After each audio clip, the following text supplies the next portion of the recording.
RS study में आप सभी का स्वागत है। कक्षा 10वीं एनसीईआरटी गणित में आज हम प्रश्नावली 1.3 का प्रश्न क्रमांक 3 हल करेंगे। लेकिन दोस्तों, अभी तक आपने अगर चैनल को सब्सक्राइब नहीं किया है तो जल्दी से आप सब्सक्राइब कर लीजिएगा। वीडियो को लाइक करें, शेयर करें और कमेंट्स करें। प्रश्न है, सिद्ध कीजिए कि निम्नलिखित संख्याएं अपरिमेय संख्या है। तो यहाँ भी हमें सिद्ध करना है कि जो हमें संख्याएं दी गई है ये अपरिमेय है। जैसे हमने प्रश्न क्रमांक 1, 2 हल किया है वैसा ये भी है। तो इस प्रश्न के 3 भाग हैं। पहला है 1/2। तो पहले इसको ही सिद्ध कर लेते हैं। तो सबसे पहले यहाँ पे हमको मान लेना है। क्या मानना है कि जो संख्या दी गई है जिसको हमें अपरिमेय सिद्ध करना है, तो सबसे पहले मानना है कि ये जो संख्या है वो कैसी है, परिमेय संख्या है। ठीक है। तो हर एक परिमेय संख्या p/q के रूप में होती है। तो यहाँ पे हमने 1/2 बराबर p/q के रूप में लिख लिया है। तो जहाँ पे p और q सहभाज्य संख्या है। सहभाज्य संख्या वे संख्याएं होती हैं जो स्वयं से ही विभाजित होती हैं, किसी अन्य संख्या से विभाजित नहीं होती है। और एक बात ये भी ध्यान रखना कि जो q है इसका मान 0 नहीं होता है, कभी भी 0 नहीं होता है, 0 से अधिक ही होगा। ठीक है। तो यहाँ पे हमें जो संख्या दी गई है 1/2, तो इस करनी 2 का हमें हर का परिमेयकारी गुणा करना पड़ेगा इसमें। तो यहाँ से करनी हट जाएगी। ठीक है, बराबर p/q। तो करनी 2 का गुणा 1 के साथ होगा तो करनी 2 ही आएगा। और ये दोनों करनी है तो करनी का यहाँ पे वर्ग हो जाएगा। तो करनी का वर्ग हो जाएगा तो ये वर्ग से करनी कट जाएगी इसकी। ठीक है, इसको हम अगली स्टेप में काट लेंगे। तो p/q,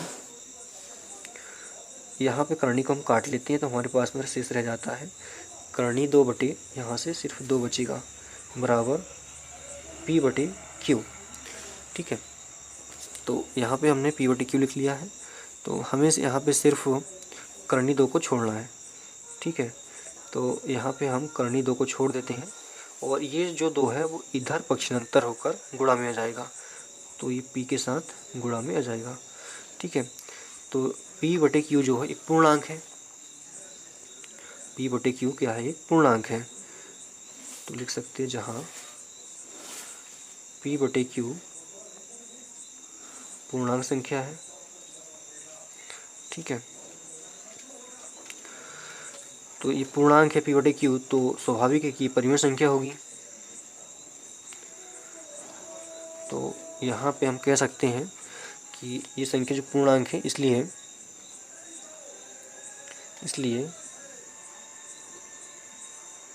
2p/q जो है एक परिमेय संख्या है, एक परिमेय संख्या है। लेकिन हम जानते हैं कि यहाँ पे करनी 2 जो है वो एक अपरिमेय संख्या है, क्योंकि जिसमें भी करनी लगी होती है वो सारी संख्याएं अपरिमेय होती है। ठीक है। तो लिखेंगे परंतु करनी 2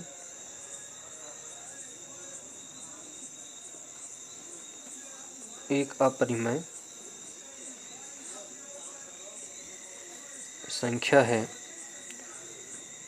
अतः देखिए, तो जब यहाँ पे ये संख्या तो परिमेय हो गई है तो ठीक है, लेकिन करनी 2 यहाँ पे अपरिमेय संख्या है। तो 1/1 करनी 2 जो है ये वाली संख्या अपरिमेय, ये परिमेय है। तो जब ये अपरिमेय है तो ये परिमेय हो ही नहीं सकती, दोनों एक ही संख्या है। तो हम कह सकते हैं कि अतः सिद्ध होता है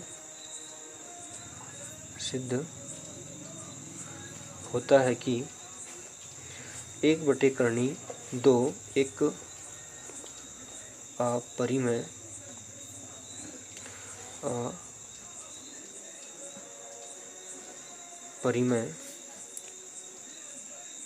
संख्या है। ठीक है, ये इसका प्रथम भाग था। इसका दूसरा भाग है 7 करनी 5। तो इसे भी हमें सिद्ध करना कि ये अपरिमेय संख्या है। तो सबसे पहले मान लेते हैं हल। माना कि 7 करनी 5 एक परिमेय संख्या है। तो जो संख्या दी गई है उसके अपोजिट हम लिख लेंगे कि ये अपरिमेय संख्या जो है वो एक परिमेय संख्या है। परिमेय संख्या है। ठीक है, मान लिया इसको हमने कि ये अपरिमेय संख्या है। जैसे कि हम जानते हैं कि हर एक परिमेय संख्या p बटे q के रूप में होती है, तो इसको भी हम मान लेते हैं ये संख्या भी p बटे q के रूप में है। p बटे q के रूप में, लेकिन जो q है वो हमेशा 0 से बड़ा होता है, मतलब 0 कभी नहीं होती है संख्या। ठीक है, तो इसको भी हम लिख लेते हैं कि जो q है इज़ नॉट इक्वल 0 के। ठीक है, और एक चीज़ और लिख लेते हैं, p बटे q जो है एक सहभाज्य संख्या है या सहभाज्य गुणांक है। p और q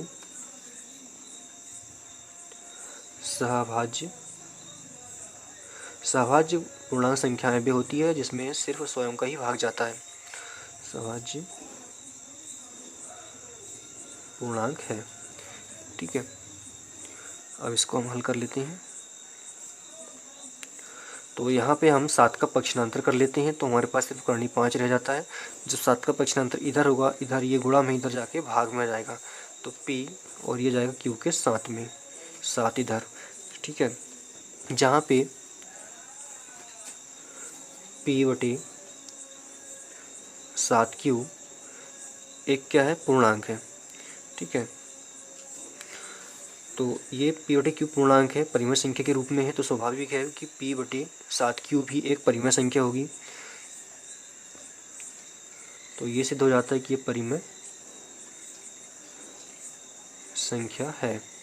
लेकिन हमने प्रश्न 1 के अनुसार सिद्ध किया है कि परंतु करनी 5 एक अपरिमेय संख्या है, अपरिमेय संख्या है। प्रश्न 1 में हमने सिद्ध कर लिया था। ठीक है, जब इतना भाग में से अगर ये परिमेय भी है लेकिन ये परिमेय नहीं है, तो सिद्ध हो जाएगा ना कि इसका तो मल्टीप्लाई से हो रहा है, तो सिद्ध हो जाता है कि ये संख्या पूरी जो है वो अपरिमेय है। ठीक है, तो हम लिखेंगे अतः, या फिर कहेंगे इसलिए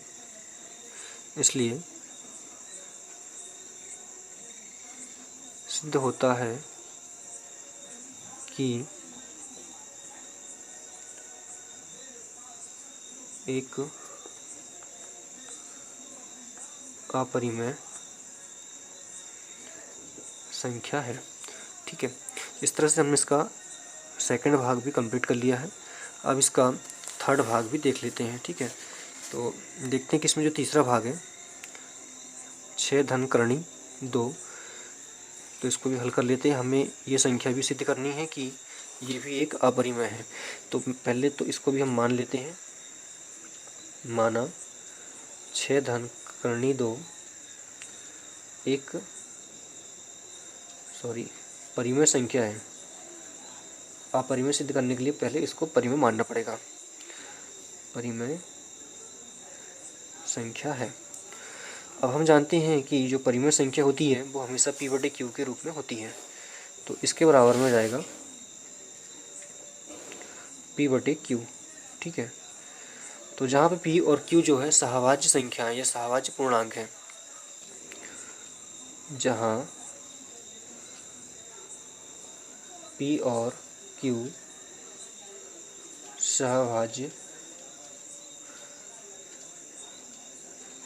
सहभाज्य पूर्णांक है। ठीक है, अब हम यहाँ पे 6 का पक्षांतर इधर कर लेंगे अगली स्टेप में, तो हमारे पास में करनी 2 शेष रह जाएगी और इसके आगे कुछ नहीं, इसका मतलब धन में है, तो इधर जब पक्षांतर होगा इसका तो ये माइनस में चली जाएगी ऑटोमेटिक। ठीक है, तो p बटे q माइनस 6 हो जाएगा यहाँ पे, करनी 2 बराबर। अब हम यहाँ पे देखें इसके कुछ नहीं है, तो अब इसका गुणा इससे करेंगे तो एक ही मतलब p ही आएगा माइनस, और ये जाएगा 6q, इसका गुणा इसके साथ होगा तो, और इसका इसके साथ होगा तो q हो जाएगा। ठीक है, तो इस तरह से ये कंप्लीट होता है। और हम देखें अगर तो p और q यहाँ पे क्या है, एक पूर्णांक है, p और q पूर्णांक है। ठीक है, तो यहाँ पे जो शेष बचेगा वो क्या हो जाएगा, यहाँ पे जब पूर्णांक है तो यहाँ पे सिर्फ 6 बचेगा। ठीक है, तो अब यहाँ पे देखिए हम, तो जो संख्या हमारे पास बचती है ये वाली करणी 2 ये तो एक अपरिमेय संख्या है, पहले भी हमने इसको सिद्ध कर चुके हैं कि जो भी करणी वाली संख्याएं होती है वो अपरिमेय होती हैं। तो जब ये अपरिमेय है तो स्वाभाविक ये भी अपरिमेय होगी। तो हम कह सकते हैं परंतु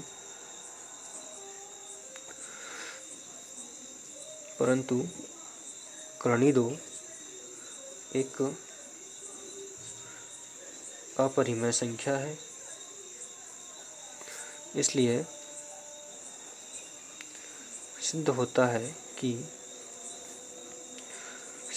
कि 6 धन करणी 2 एक अपरिमेय संख्या है। ठीक है, तो इस तरह से हमारा ये सवाल भी कंप्लीट होता है। इसी के साथ प्रश्नावली भी हमारी समाप्त होती है। अगली वीडियो में हम अगले सवाल हल करेंगे। धन्यवाद।